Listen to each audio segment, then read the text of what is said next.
Let's talk about Tulane. They had the better season. They deserve the recognition. Absolutely. They sure do. Word through the grapevine, or, little birdies are telling me that they're changing up the facilities. They're changing up the stadium. Might be a new look to some things next year for the Tulane Green Wave. Are you excited? Always, man. Tulane doesn't miss when it comes to aesthetics, right? Yeah. Like, the only thing I've seen is the pictures of the numbers on the field. Yeah. I like that. Kind of retro, huh? Yeah. Yeah. Yeah, it looks cool. I'd imagine we getting some new unis. Mm-hmm. Yep. So yeah, man. Anything. I mean, Tulane doesn't miss on uniforms specifically. Yeah. Right. And then just outside of that, excited about the team. Mm-hmm. I'm sure we'll do a deeper dive as it gets closer, but some new guys coming in through transfer portal, things like that. You lost some big pieces. Interested to see how the next guys step up. Yeah, I'm excited. I know that everybody's going to look at the team, right? Not to get too into the nitty-gritty here for anybody that doesn't follow Tulane. Everybody's going to look at the team, and they're going to think, oh, you lost your two best linebackers. Like, how do you fill those holes? I talked to Nick Anderson not too long ago, and he was high on them, man. He was high on the two young bucks. That's what he kept calling them. He's young to me, but it was kind of funny hearing it. He was excited about two guys about to step in. The secondary, there's some real big-time players in that secondary. The defensive line is returning a lot of guys, got some big transfers. The defense could be good. I know they're changing some things schematically. There's a new defensive coordinator coming in, which, in my opinion, I think they may have ended up in a better spot than they were in with your boy leaving from Miami. Your boy now. Yeah, my boy. We'll see. But, yeah, I mean, I can't. His name's failing me now, and I feel bad because I was reading all about him the other day. He was like number 7 in collegiate football for scoring defense and all these other things. He's from Troy, right? I think so. I believe so. One of the best defenses in college football last year. So, I mean, I'm excited. I'm excited to see the defense, and then I'm totally ignoring the biggest part of the team, Heisman Trophy candidate Michael Pratt on the offensive side of the ball. You still got the offensive line. I mean, I could dive into all of this, but yeah, I think we kind of just assume that the offense is going to be good again, right? Right. Like, even though you're losing the best player we've had at Tulane in who knows how long, right? It just feels like as long as he's there, as long as Michael Pratt's there, we'll be all right. Yeah, I don't know, man. It's kind of interesting that last year the strength of the defense was the linebackers. This year, it seems like it's going to shift to the DBs. Yeah. Right?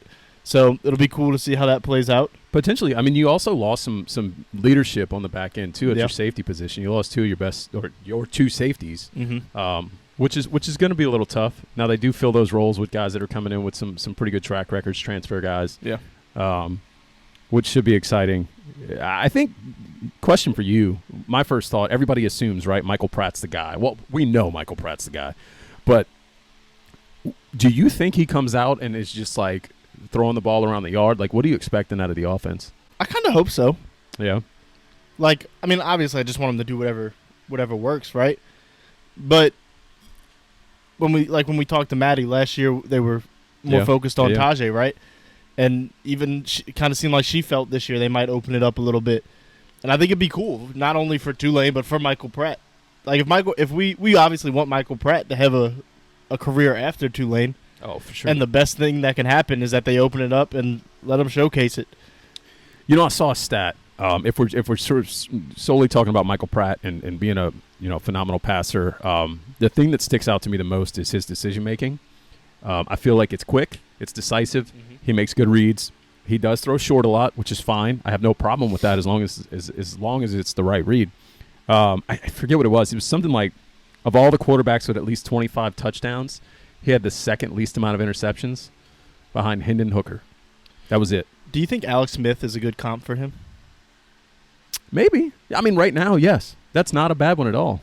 I feel like that's like the perfect match. Just enough athleticism to get the job done running. Yeah. Like sneaky athleticism, right? Decent enough arm. He might have a better arm than Alex Smith. Maybe. I'm not sure. It's been a while since we've seen Alex Smith be Alex Smith, right? But and that's kind of the one knock on on Pratt right now is his not necessarily his arm or his accuracy, but kind of the zip down the field, right? Like you don't really see it a lot. I'm intrigued. He's got some speedsters. I mean, I was looking at the wide receiver core the other day, kind of going through there 40 times, getting an idea of like what we should be looking for here. Yeah, they're all fast guys. I'm excited about Keith Brown. Oh yeah, that's my guy this year. I'm hoping he shows out for me. Big time transfer. I mean, Jaquan. Of course, that's one that I think is definitely going to stick out. They've got chemistry. They've been together. He's he played well last year in his limited time, but I think. This is just my gut. This is not – I mean, Maddie obviously said otherwise when we talked to her, and all these other people are saying otherwise. But my gut tells me they are still going to be a very, like, run-oriented offense. Or at least they'll try to be. I think they will. I mean, you look back at what Willie's done everywhere. Everywhere he's been, regardless of who his coordinators were. And, I mean, they're run first. I just – that's just what I see. Now, granted, they're more open. It's not like, Navy or whatever. What's Navy, right? It's not like the team that's lining up triple option every play. And Georgia Tech. Yeah, them too. Well, there's Army, Navy, Georgia Tech. There's all these schools that randomly. Georgia Tech's definitely the one. My gut tells me based on history, we see a lot more run than we're anticipating. I hope that you get to see Pratt take advantage of that. Yeah. Yeah, I think at the very least they're going to try. Yeah. Right? And if I remember right, Maddie said there was a freshman that was looking pretty good. His name is blanking on me right now. Mm-hmm. But yeah, man. I mean, I think that's just in general. That's a way to be successful in football. I think you should always be run first. Yeah. Set it up. The run sets up the pass. Blah blah blah. We know how that goes. So, I think you're right. But I'd like to see them open it up a little more. Yeah. But at the end of the day, grand scheme, I just want to see them build off of last year. Have another successful year. I don't think if we're talking like what expectations should be, I don't think it's unfair to say they should be expected to win the conference again, especially since you lost some of the your main competition. Yeah. I've hammered it home that I think SMU is going to be the team. You don't even play them this year either. Yeah. So unless I don't know. I think it's unrealistic to expect another New Year's Six bowl. Not out of the realm of possibility, right? Because they just did it. So now that they did that without the attention being on them last year. Right. So now you got eyes on you. So you got a good chance of doing that, especially if you beat Ole Miss. Right? So I think expectations-wise, they should be expected to win the conference, and then you go from there. Yeah, no, I totally agree. And I think, like you said, I mean, you didn't say it, but if you beat Ole Miss, in week 2, you're going to know early is what I'm getting at. So you won't have to wait long to understand like what type of team this is and where they're going to be headed. And I'm excited.